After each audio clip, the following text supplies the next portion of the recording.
Le journal du Campus Luminance, c'est l'info sur l'audiovisuel, le cinéma et la culture. Logiciel vous donne rendez-vous à 13h30 le lundi, le mercredi et le vendredi dans le ZCL sur Canal 10.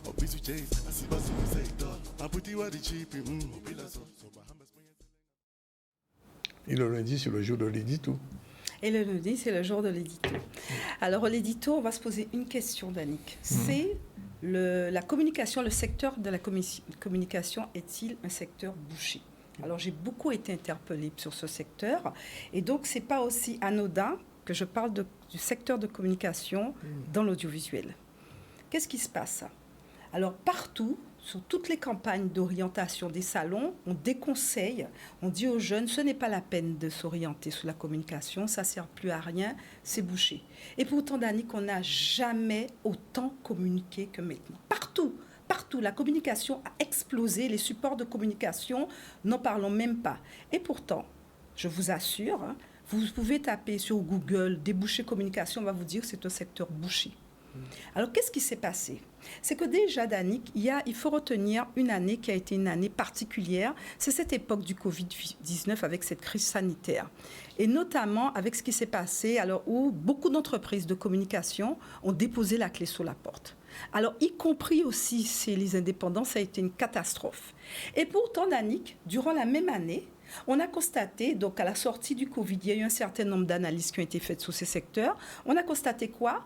Que d'autres entreprises ont résisté, mais voire plus, ont gagné en part de marché et se sont positionnés là où d'autres sont partis. Pire encore, Danick, c'est qu'on a vu de plus en plus d'indépendants arriver sur le secteur et bien sûr se positionner, puisque jusqu'à présent, ils y sont. Alors, comment expliquer ça, cette différence? Alors, Danick, ce qui a fait la différence, c'est trois choses. Le numérique, ce sont des entreprises, dès le départ, ils avaient intégré le numérique. Alors, quand je parle de numérique, je vous vois venir, y compris l'intelligence artificielle, l'audiovisuel, Danick, et le dernier, qui ne va pas vous étonner, c'est les réseaux sociaux. Ce que je veux dire par là, c'est que quand on décide de se lancer dans la communication, l'audiovisuel, c'est pas son truc. Alors les réseaux sociaux, même pas la peine. Alors quand on dit digital, on se sent largué, c'est pas la peine, il faut changer de métier. C'est devenu incontournable.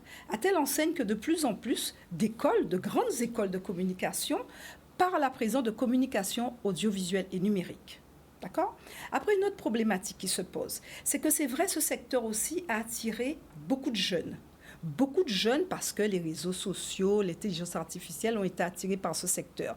Mais qu'est-ce qu'on constate? C'est vrai qu'il y a un goulot d'étranglement pour ceux qui y sont, c'est qu'il faut qu'ils arrivent à se distinguer. Et ça, je m'adresse aux jeunes qui sont sur le marché.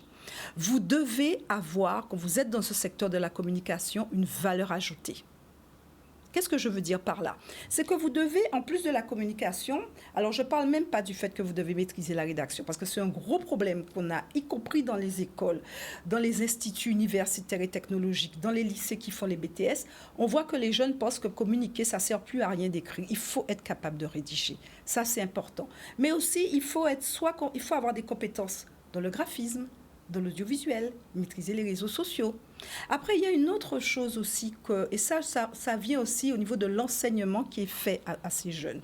On leur dit, écoutez, tu peux te spécialiser en community manager, tu auras dans une entreprise, tu peux être community manager, tu peux être web marketing, tu peux être directeur de communication. Sauf que tous ces jeunes qui veulent travailler à la sortie de leur école ou à la sortie de leur BTS ou autre en Guadeloupe, alors la réflexion, elle doit être tout autre. On ne doit pas oublier qu'en Guadeloupe, on a ce qu'on appelle des TPE. Nos entreprises n'auront pas les moyens de payer 3-4 personnes. C'est pour ça que nous, au niveau du campus, ce que je conseille à ces jeunes, c'est de savoir se débrouiller au moins dans l'audiovisuel, être capable de cadrer, être capable de faire des montages vidéo dans l'audiovisuel, s'intéresser au graphisme. Bien sûr, les réseaux sociaux, c'est obligatoire, mais sans oublier le web marketing. Ça devient indispensable. Donc, l'audiovisuel, la communication a de beaux jours devant elle.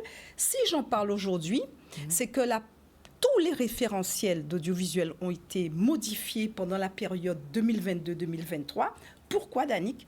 Pour laisser une place très importante à l'audiovisuel.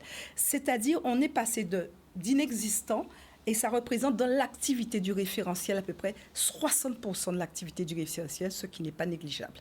Donc oui, la communication a de beaux jours devant elle, mais à condition qu'on a l'audiovisuel et le numérique. Donc bouché ou débouché finalement? Ça a de beaux jours. Ça offre des perspectives, mais dès lors qu'on se situe dans cette triptyque.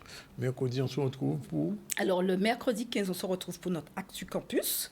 Le vendredi 17, on se retrouve pour notre Zoom. Après l'édito, il faudra attendre le mois de juin.